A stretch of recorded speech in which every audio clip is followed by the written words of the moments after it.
छत्तीसगढ़ विकास की दिशा में एक और बड़ा कदम उठा रहा है। आज छत्तीसगढ़ को 6,400 करोड़ रुपए से अधिक की रेल परियोजनाओं का उपहार मिल रहा है।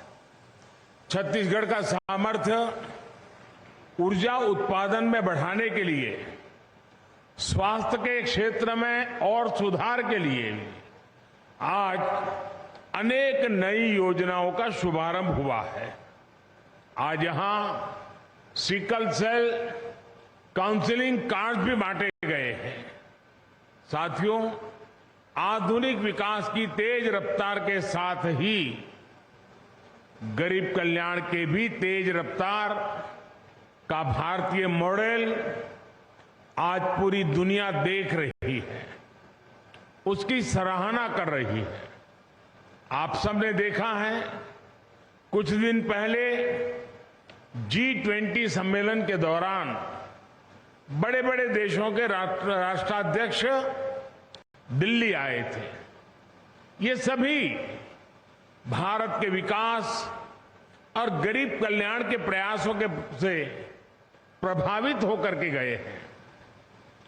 आज दुनिया की बड़ी बड़ी संस्थाएं भारत की सफलता से सीखने की बात कर रही हैं। ऐसा इसलिए क्योंकि आज विकास में देश के हर राज्य को, हर इलाके को बराबर प्राथमिकता मिल रही है। और जैसा उप मुख्यमंत्री जी ने कहा, हमें मिलकर के देश को आगे बढ़ाना है। छत्तीसगढ़ और रायगढ़ का ये इलाका भी इसका गवाह है। मैं आप सभी को इन विकास कार्यों के लिए बहुत बहुत बधाई देता हूं। मेरे परिवारजनों, छत्तीसगढ़ हमारे लिए देश के विकास के पावर हाउस की तरह है और देश को भी आगे बढ़ने की ऊर्जा तभी मिलेगी जब उसके पावर हाउस अपनी पूरी ताकत से काम करेंगे। इसी सोच के साथ बीते 9 वर्षों में हमने छत्तीसगढ़ के बहुमुखी विकास के लिए निरंतर काम किया है। उस विजन का, उन नीतियों का परिणाम आज हमें यहां दिख रहा है।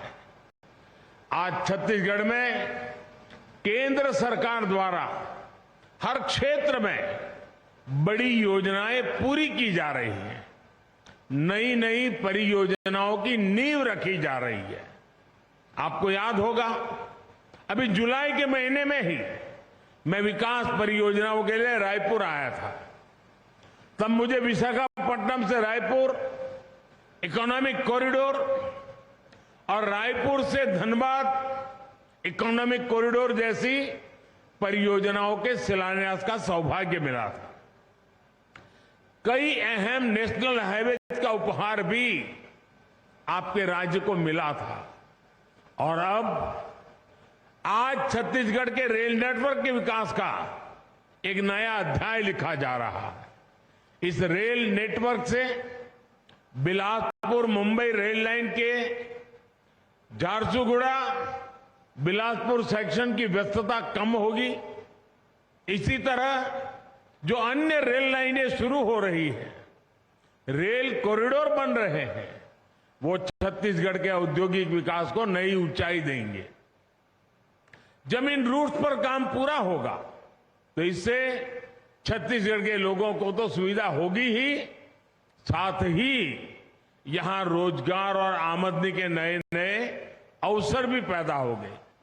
साथियों, केंद्र सरकार के आज के प्रयासों से देश के पावर हाउस के रूप में छत्तीसगढ़ की ताकत भी कई गुना बढ़ते जा रही है। कोल फील्ड से पावर प्लांट तक कोयला पहुंचाने में लागत भी कम होगी और समय भी कम लगेगा।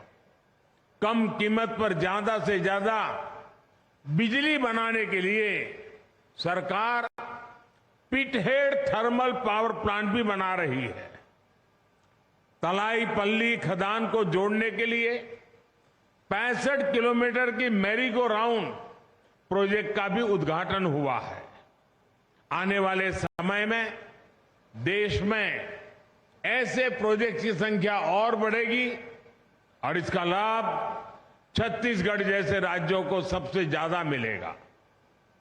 मेरे परिवारजनों, हमें अमृत काल के अगले 25 वर्षों में अपने देश को विकसित बनाना है। ये काम तभी पूरा होगा जब विकास में हर एक देशवासी की बराबर भागीदारी होगी। हमें देश की ऊर्जा जरूरतों को भी पूरा करना है और अपने पर्यावरण की भी चिंता करनी है। इसी सोच के साथ सूरजपुर जिले में बंद पड़ी कोयला खदान को इको टूरिज्म के रूप में विकसित किया गया है। कोरबा क्षेत्र में भी इसी तरह के इको पार्क विकसित करने का काम किया जा रहा है।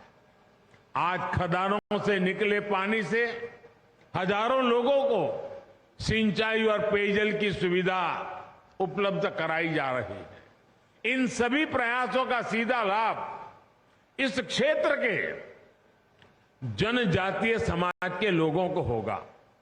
साथियों, हमारा संकल्प है कि हम जंगल जमीन की हिफाजत भी करेंगे और वन संपदा से खुशहाली के नए रास्ते भी खोलेंगे।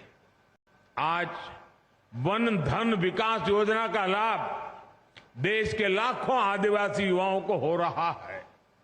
इस साल दुनिया मिलेट ईयर भी मना रही है। आप कल्पना कर सकते हैं, आने वाले वर्षों में हमारे श्री अन्न, हमारे मिलेट्स कितना बड़ा बाजार तैयार कर सकते हैं।